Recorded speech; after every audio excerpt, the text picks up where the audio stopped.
ഇതെല്ലാം ഞാൻ മാല കെട്ടാനായിട്ട് ഉപയോഗിക്കുന്ന വിവിധ തരത്തിലുള്ള നൂലുകളാണ്. എനിക്ക് പണ്ടൊരു ഷോപ്പുണ്ടായിരുന്നു ഇതിൻ്റെ. അപ്പം അതുകൊണ്ട് കൂടിയാണ് ഇത് കണ്ടോ, ഇതെല്ലാം ഞാൻ മാല കെട്ടാൻ വാങ്ങി വെച്ചേക്കുന്നതാണ്. കുറച്ച് സാധനങ്ങൾ എനിക്കിനി നാട്ടിൽ നിന്ന് വരുത്തേണ്ടതുണ്ട്, ഇവിടെ കിട്ടിയിട്ടില്ല. പല പല നൂലുകളുണ്ട് മാല കെട്ടാൻ വേണ്ടിയിട്ട്. ഇപ്പം നമ്മൾ കുറച്ച് നാൾ ഉപയോഗിച്ച് കഴിയുമ്പോൾ അതിന് രൂപമാറ്റം വരുത്തും. വരുത്തുന്നത് നമ്മൾ ഇങ്ങനത്തെ സാധനങ്ങളൊക്കെ വാങ്ങി അതിൻ്റെ അവിടെ ഇവിടെയൊക്കെ കയറ്റി, അല്ലെങ്കിൽ രണ്ട് വലിയ വലിയ മാലകളെ അങ്ങനെ ചെയ്യാൻ പറ്റുള്ളൂ കേട്ടോ. അല്ലെങ്കിൽ പിന്നെ കുഞ്ഞി മുത്താണെങ്കിൽ നമുക്ക് ഭയങ്കര പാടായിരിക്കും.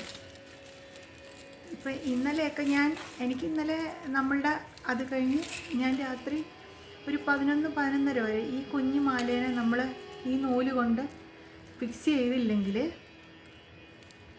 അത് എവിടെയെങ്കിലും കൊണ്ട് അപ്പം പൊട്ടിപ്പോകും. അല്ലാതെ ഞാൻ വെറുതെ ഇരിക്കുന്നില്ല, മനസ്സിലായോ?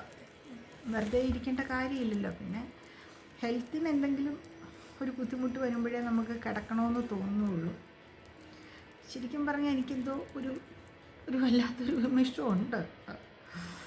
അത് എന്താണെന്ന് എനിക്ക് മനസ്സിലായിട്ടില്ല. ഡോക്ടർ ഇന്നലെ ഞാൻ കണ്ടു, ഒരു പ്രശ്നമില്ല. എനിക്ക് തോന്നുന്നു ഞാൻ ഒരുപാട് സംസാരിക്കുന്നില്ല, എൻ്റെ ലങ്സിന് എനിക്ക് പറ്റിയ മൈക്ക് ഇപ്പോഴും കിട്ടിയിട്ടില്ല. അപ്പോൾ ഇന്ന് തന്നെയാണല്ലോ പാർക്കിലിരുന്ന് അലറിക്കൂവിയല്ലേ പറയുന്നത്.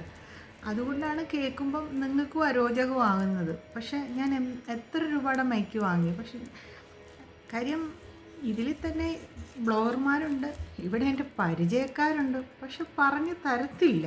നമുക്ക് പറഞ്ഞു തരണ്ടല്ലോ, ഇങ്ങനെ ചെയ്യാൻ നമുക്കറിയാമല്ലോ. ഇനിയിപ്പോൾ ആരുടെ ഒരു സഹായവും വേണ്ടെന്ന് തന്നെയാണ് ഞാൻ വെച്ചേക്കുന്നത്. അപ്പോൾ അതുകൊണ്ടാണ് ഞാനല്ലാതെ കഠിനമായ ജോലികൾ ചെയ്യുന്നില്ല. പക്ഷേ എനിക്ക് ഒച്ച എടുക്കുന്നതുകൊണ്ടാണ് പറ്റും, എനിക്ക് ഈ ലങ്സിന് ഇവിടെയൊക്കെ അല്ലാതെ എന്തോ ഒരു ബുദ്ധിമുട്ട് പോലെ വരും.